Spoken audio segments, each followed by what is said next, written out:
السلام عليكم ورحمة الله وبركاته. الحمد لله نحمده ونستعينه ونستغفره فأعوذ بالله من الشيطان الرجيم. بسم الله الرحمن الرحيم. قال الله تعالى: الذين آمنوا فتطمئن قلوبهم بذكر الله ألا بذكر الله تطمئن القلوب. وقال النبي صلى الله عليه وسلم: ثلاث من كن فيه وجد بهن حلاوة الإيمان أن يكون الله ورسوله أحب إليه مما سواهما أن يحب المرأة لا يحبه إلا لله أن يكره يعود في الكفر بعد إذا رضاه الله منه كما يكره أن يقذف في النار. محترم جناب صدر انجمن، حکم صاحبان، اساتذہ اکرام، سامعین و سامعات، اللہ تعالیٰ نے انسان کو بے شمار نعمتوں سے نوازا ہے، لیکن ان سب نعمتوں میں سے سب سے بہتر، سب سے افضل، سب سے بڑی نعمت ہے ایمان۔ آج فتنے کے دور میں جہاں ایمان کو کمزور کرنے کی ہر ممکن کوشش کی جا رہی ہے، یہ آیت ہمیں ضروری ہے کہ ہم اپنے دل کو ایمان کی مٹھاس سے روشن کریں اور دوسرے تک اس کے اہمیت پہنچائیں۔ آج کا موضوع ہے ایمان کی لذت اور اس کی مٹھاس۔ محترم سامعین و سامعات، اللہ تعالیٰ نے قرآن مجید میں سورۃ النور کے 11 نمبر آیت میں فرماتا ہے: وَمَا يُؤْمِنُ بِاللَّهِ يَهْدِ قَلْبَهُ۔ جو شخص اللہ پر ایمان لاتا ہے، اللہ اس کے دل کو ہدایت دیتا ہے۔ محترم سامعین و سامعات، ایمان کی لذت ایک مومن کی زندگی کی سب سے بڑی خوشی اور سکون ہے، جو ایک مومن کے قلب و روح کی نظافت کا مظہر ہے۔ ایمان وہ اپنی نعمت ہے جو انسان کو یقین کی قوت اور اخلاص کی حلاوت عطا کرتی ہے۔ یہ وہ متاع بے بہا ہے جس کی بدولت انسان حیات فانی کی تاریکیوں سے نکل کر رب جل جلال کے قرب کے انوار میں ضیا پاتا ہے۔ جیسے کہ رسول صلی اللہ علیہ وسلم نے فرمایا: ثلاث من كن فيه وجد بهن حلاوة الإيمان أن يكون الله ورسوله أحب إليه مما سواهما أن يحب المرأة لا يحبه إلا لله أن يكره يعود في الكفر بعد إذا قذفه الله منه كما يكره أن يقذف في النار۔ تین باتیں جس میں ہو وہ ایمان کی مٹھاس کو پا لیتا ہے۔ نمبر 1، اللہ و رسول صلی اللہ علیہ وسلم کی محبت سب سے بڑھ کر ہو۔ نمبر 2، کسی سے محبت صرف اللہ تعالیٰ کے لیے کرو۔ نمبر 3، اور کفر میں واپس لوٹنے کو ایسے ہی برا سمجھے کہ جیسے آگ میں گرنا، جہنم کے آگ کو لپٹ دینا۔ محترم سامعین و سامعات، ایک دوسری حدیث میں اللہ کا پیارا نبی صلی اللہ علیہ وسلم نے فرمایا: زکات الایمان من رضی باللہ ربا وبالاسلام دینا وبمحمد رسولا۔ اس شخص نے ایمان کا مزہ چکھ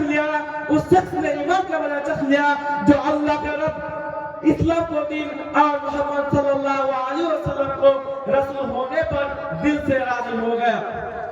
محترم سامعین و سامعات، ایمان کی لذت دنیاوی لذتوں سے بالکل مختلف ہے۔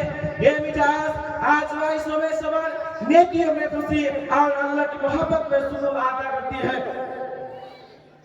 اللہ تعالیٰ قرآن مجید میں سورہ رعد کے 28 نمبر آیت میں فرماتا ہے: الذین آمنوا وتطمئن قلوبهم بذکر اللہ الا بذکر اللہ تطمئن القلوب۔ جو لوگ ایمان لائے اور ان کے دل اللہ کے ذکر سے سکون پاتے ہیں، خبردار صرف اللہ کے ذکر ہی سے دلوں کو سکون ملتا ہے۔ محترم سامعین و سامعات، حضرت خبیب بن عادی رضی اللہ تعالیٰ عنہ کا واقعہ ایمان کی مٹھاس کو سمجھنے کے لیے بہترین مثال۔ جب انہیں کفار مکہ نے گرفتار کر لیا اور شہید کرنے کا فیصلہ کیا، انہیں جب تختے دار پر چڑھایا گیا تو کفاروں نے پوچھا: کیا یہ تم پسند کرتے ہو کہ تمہاری جگہ محمد صلی اللہ علیہ وسلم ہو اور تم آزاد ہو جاؤ؟ تو حضرت خبیب نے کیا بہترین جواب دیا کہ مجھے یہ بھی گوارا نہیں کہ میں اپنے گھر میں سکون سے بیٹھ رہوں اور اللہ کا پیغمبر نبی صلی اللہ علیہ وسلم کو کوئی کانٹا سنو۔